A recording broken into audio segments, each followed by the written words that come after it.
Dear viewers, this is a story about Emily, the Emerald Engine, who was lost in a shed at Farquhar, but now she has been found and shall be put to use again. Story 1. Made Useful Again. Thomas was on his way back to the shed at the end of the line when Toby and his driver called out, "Look out, Ivor, the storm is coming. Get to the sheds as fast as you can." Once Thomas had finished with his work, he came back as fast as he could. The storm destroyed so much of the branch. The Fat Controller came to inspect the line. "Well," he said, "we can't have any what—" He froze as he spoke. Soon the engines realized it too, for there was an engine shed. The Fat Controller walked up to it. "Thomas, Bessie, Toby," he shouted, "get a digger at once." The engines did just so, and eventually they found something in the shed. "It's an engine!" shouted the Fat Controller. After a long moment of silence, but soon, once everything was ready, they got to work. The engine told Thomas, Percy, Toby, and the Fat Controller about her.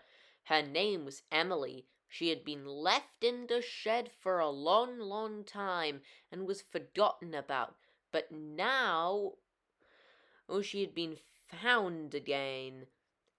And the Fat Controller sorted her repairs at once. "No worries, Emily," he said. "The men at Crovan's Gate works are professionals.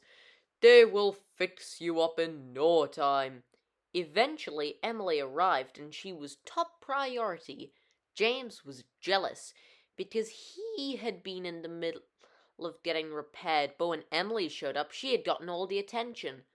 By then, Emily had been polished and now looked very smart. "Thank you," she said as she whistled goodbye.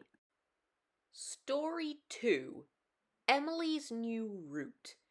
Emily had just been restored to her former glory and was now on her way to pick up a train. On the way there, she saw James. James was still angry with Emily as she had gotten repaired before he did and wanted to pay her out. "So," James said, "I've heard you're on your way to Crosby Lake." "Ah, you poor thing." "What?" said Emily. "Oh, you know," replied James. "You know, with the monster, there's no such thing as monsters. A lot has changed while you were away. Oh, I feel sorry for all those poor engines who were eaten up." Now Emily didn't want to go, and she felt scared. The next day, Donald, Douglas, and Boto were late to pick up their trucks of flour. Without thinking, Emily charged forward and got herself covered in flour. The Fat Controller was very cross. "Emily," he shouted, "we will clean you up and then you will take the enthusiast trains." The next day, Emily was to take her train. Lots and lots of people would dare to witness such an old engine in action. On the way, Emily felt nervous. Her driver and fireman didn't know anything was wrong with her, which made her very scared. They were passing Crosby Lake when Emily saw something moving. She braked with all her might. "It's the monster!" she shouted. "It's come to eat us." The enthusiasts laughed and laughed. "No, silly," they said. "It's fish swimming in the water." And they told Emily everything.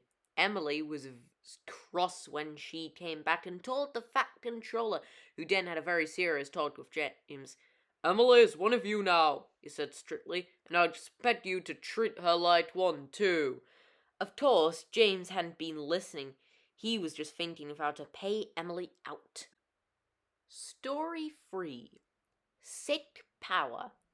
One lovely morning, Henry came into Elsbridge Station looking very glum. "What's the matter with you?" Thomas said. "I don't feel well, Thomas," Henry said sickly. "Pah!" said Thomas as he left. Meanwhile, Emily had seen everything, felt bad for Henry, so she asked the Fat Controller if she could go to the main line.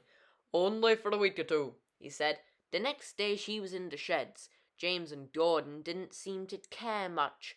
On that same day, a mainline diesel decided to leave their trucks on the main line and left.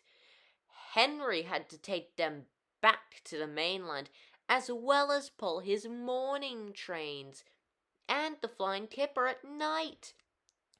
He was just in the middle of pulling his train when he stopped in a cloud of steam. "I can't," he said.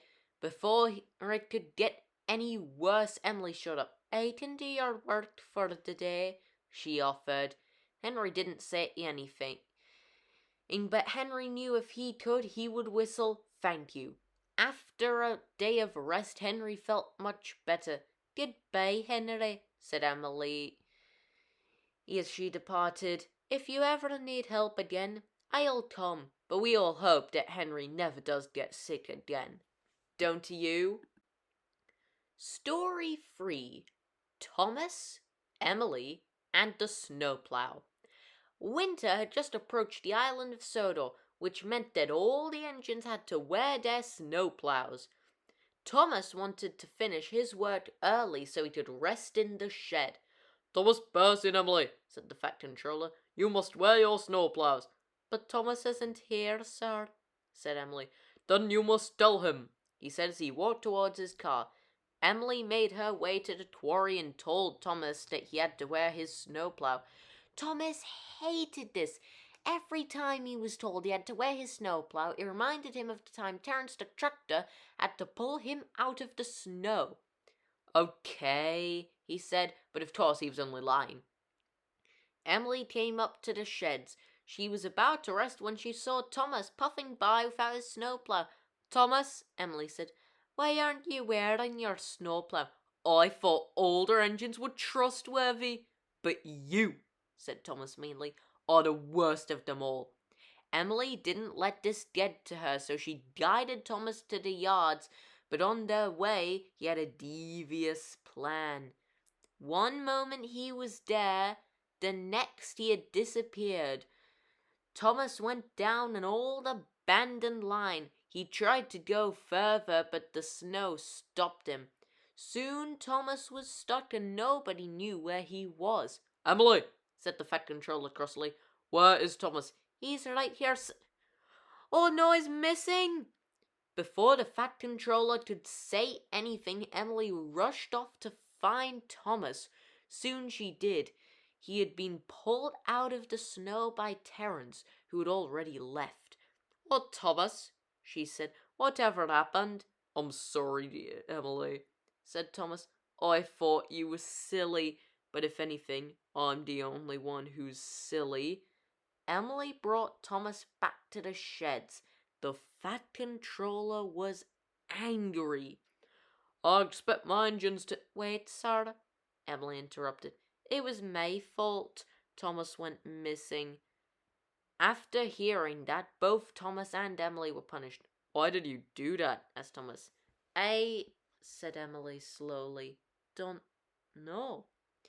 And with that, the two engines soon became friends.